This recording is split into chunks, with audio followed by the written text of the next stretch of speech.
Assalamualaikum warahmatullahi wabarakatuh. Halo semua, saya Zarifah Putri Humaira dari Fakultas Psikologi Universitas Al-Azhar Indonesia. Pada kesempatan kali ini, saya akan menjelaskan teori psikologi humanistik pada Abraham Maslow. Abraham Maslow adalah seorang teoritikus yang banyak memberi inspirasi dalam teori kepribadian. Ia juga seorang psikolog yang berasal dari Amerika dan menjadi seorang pelopor aliran psikologi humanistik. Ia terkenal dengan teorinya tentang hierarki kebutuhan.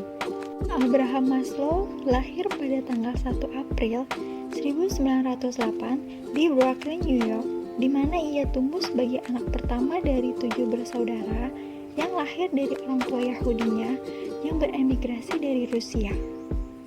Ia wafat pada tanggal 8 Juni 1970 di usianya yang ke-62 tahun. Teori humanisme dan holisme menurut Abraham Maslow. Nah, sebelum masuk ke bagian inti dari hierarki kebutuhan, kita lihat dulu yuk, apa sih yang dimaksud dengan humanisme? Humanisme yakin bahwa manusia memiliki dalam dirinya potensi untuk berkembang sehat dan kreatif. Bukan hanya itu saja, jika orang mau menerima tanggung jawab untuk hidupnya sendiri, seseorang akan menyadari potensi dirinya. Humanisme dibagi menjadi beberapa bagian. Yang pertama, holisme. Holisme menjelaskan bahwa individu selalu bertingkah laku sebagai kesatuan yang utuh. Jiwa dan tubuh salah satu bagian satu kesatuan. Apa yang terjadi di bagian satu akan mempengaruhi bagian lainnya. Yang kedua, riset menolak binatang. Menurut Maslow, tingkah laku manusia tidak dapat disamakan dengan tingkah laku binatang. Yang ketiga, manusia pada dasarnya baik. Menurut Maslow, manusia itu memiliki kecenderungan sifat yang dasarnya genetik atau berasal dari keturunan.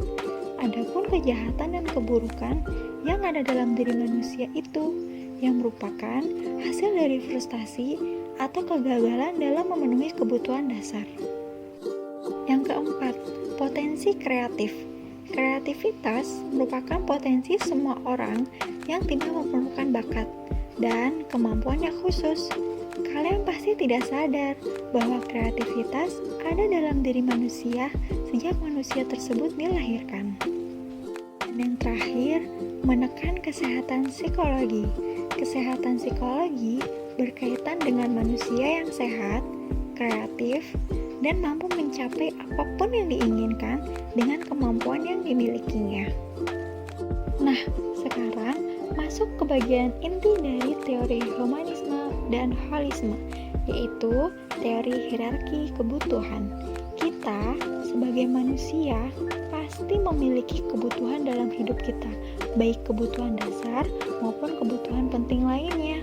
Dalam teori ini, manusia itu tersusun dalam bentuk hierarki atau berjenjang. Hanya saja, setiap jenjang kebutuhan itu bisa terpenuhi jika jenjang sebelumnya telah terpuaskan. 5 kebutuhan manusia dalam hierarki Maslow. Hierarki Maslow paling sering ditampilkan sebagai piramida. Tingkat terendah piramida terdiri dari kebutuhan paling dasar, sedangkan kebutuhan paling kompleks ada di bagian paling atas piramida. Level pertama dari hierarki kebutuhan adalah kebutuhan fisiologis.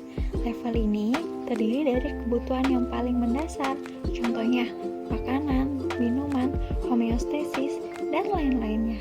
Setelah memenuhi kebutuhan level pertama, maka kita bisa mulai mencoba memuaskan kebutuhan level kedua, yaitu kebutuhan keamanan. Menurut Maslow, suatu kebutuhan yang mendorong individu untuk memperoleh ketentraman, kenyamanan, dan keteraturan dari keadaan lingkungan sekelilingnya. Setelah kebutuhan fisiologis terpenuhi dan kita sudah merasa aman, maka berikutnya adalah kebutuhan kita untuk merasakan kasih sayang sekaligus perasaan memiliki dan dimiliki. Contohnya dalam pertemanan, keluarga, kelompok sosial, kelompok masyarakat, dan lain-lainnya. Untuk menghindari masalah kesepian, depresi, dan kecemasan. Penting bagi orang untuk merasa dicintai dan diterima oleh orang lain. Yang keempat, kebutuhan harga diri. Bukan hanya cinta yang kita butuhin dalam hidup, tapi harga diri juga. Setiap manusia pasti membutuhkan harga diri. Nah, di sini kebutuhan harga diri adalah kebutuhan yang menumbuhkan sikap percaya diri dan perasaan berguna sehingga kita merasa diri kita itu berharga. Yang terakhir, setelah semua kebutuhan di atas terpenuhi, maka kita akan mencapai kebutuhan akan aktualisasi diri. Aktualisasi diri dapat dibilang sebagai keinginan seseorang untuk memperoleh kepuasan dengan dirinya sehingga dapat mencapai apa yang diinginkan dengan potensi yang dimilikinya. Sudah paham kan teori humanisme dan holisme menurut Abraham Maslow? Kalian dapat mengaitkan teori ini dengan kehidupan kalian sehari-hari loh. Seru kan belajar psikolog? Thank you telah meluangkan waktu kalian untuk menonton video ini. Wassalamualaikum warahmatullahi wabarakatuh.